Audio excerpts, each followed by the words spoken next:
2 दिन कबल परभनी में डॉक्टर बाबा साहब अम्बेडकर के मुजस्समे के अहाते में आइन की तस्वीर की तोड़फोड़ करने के वाक़े के ख़िलाफ़ आज नांदेड़ में ITI चौक के मुकाम पर शदीद एहतजाज किया गया। ये एहतजाजी मुजाहरा रिपब्लिकन सेना की क़यादत में महात्मा फुले के मुजस्समे के सामने मुनक़िद हुआ, जिसमें बड़ी तादाद में आइन के चाहने वालों और डॉक्टर अम्बेडकर के पैरोकारों ने शिरकत की।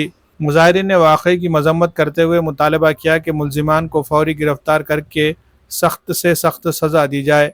रिपब्लिकन सेना के ज़िला सदर प्रोफेसर राजू सोनसले ने मुजाहिरीन से खिताब करते हुए कहा कि आइन की बेहुरमती हमारे जमहूरी अक़दार पर हमला है। इस अमल में मुलविस हर शख्स के खिलाफ कानूनी कार्रवाई होनी चाहिए। आइन का एहतराम करना हर शहरी की जिम्मेदारी है और इसकी हिफाजत के लिए हम सबको मुत्तहिद होना होगा।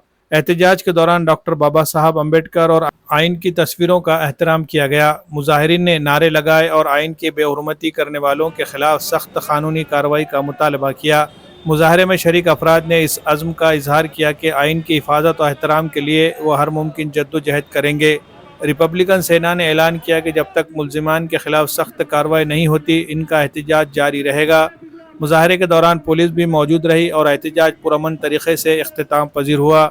शुरका ने आइन के वक़ार को बरकरार रखने के लिए समाजी इत्तेहाद और अमन का पैगाम दिया। परभनी में जो 4 दिन पहले हादसा हुआ था, भारत रत्न डॉक्टर बाबा साहेब अम्बेडकर जी का जो स्टैचू परभनी रेलवे स्टेशन के बाजू में है, वहाँ पे भारतीय संविधान के प्रतिकृति की जो शिल्पी थी उसको तोड़ा गया, उसको विध्वंस कर दिया गया और उसकी विटंबना की गई।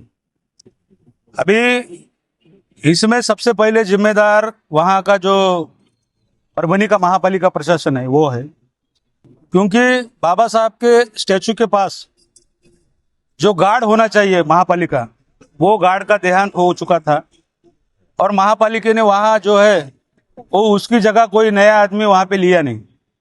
इसकी वजह से वहाँ कोई गार्ड नहीं होने के वजह से ये ठहरा के किए वाला प्री प्लान जो है ये विटंबना का काम हुआ है। इसलिए महापालिका का जो उद्यान अधीक्षक है और वहाँ का जो उपायुक्त है, आयुक्त है, तो इन सब पे जो है वो हम कार्रवाई की मांग करते हैं। दूसरा इसमें ऐसा है कि जब ये घटना के बाद जब मोर्चा 2 दिन बाद निकाला गया, तो वो मोर्चा में जो अम्बेडकरी अनुयायी थे तो वो मार्च निकाल रहे थे, उसमें कुछ एलिमेंट्स घुस गए और उस एलिमेंट्स ने जो है वहाँ पे व्यापारियों के जो बंद दुकानें थे वो बंद दुकानों को फोड़ा गया, कुछ के जो पर्सनल मकान थे उनको तोड़ा गया। ये सब लोग सीसीटीवी कैमरा में आए हुए हैं। तो ये जो मोर्चा में नहीं हुए एलिमेंट्स जो थे उनके जो CDR है मोबाइल के, वो उनके CDR निकाल के इनके पीछे कौन है, कौन सा विरोधी पक्ष है कि जिसने उनको ये करने के लिए जो है उकसाया है, उसकी जांच होनी चाहिए। और इसमें पुलिस का जो बर्बरता हुई है, तो इसमें वहाँ का परभनी का SP, परभनी के संबंधित पुलिस स्टेशन के PI, LCB के PI, तो इन लोगों के ऊपर कार्रवाई होनी चाहिए। क्योंकि एक तो इन्होंने जब ये कुछ एलिमेंट्स घुस के मोर्चे के अंदर जब दंगा कर रहे थे तो लगभग आधा तास उन दंगाइयों को जो है पुलिस ने रोका नहीं, कोई प्रिकॉशन लिया नहीं। और उसके बाद में दंगा होने के बाद जो दंगाई चले गए, उसमें बाद रास्ते में जो मोर्चे में आम आदमी थे उनके ऊपर उन्होंने लाठीचार्ज कराया, महिलाओं को नहीं छोड़ा, छोटे बच्चों को नहीं छोड़ा और सबको अटक करके जो है वो कॉग्निजेबल ऑफेंस के तहत जो FIR है वो हुआ है।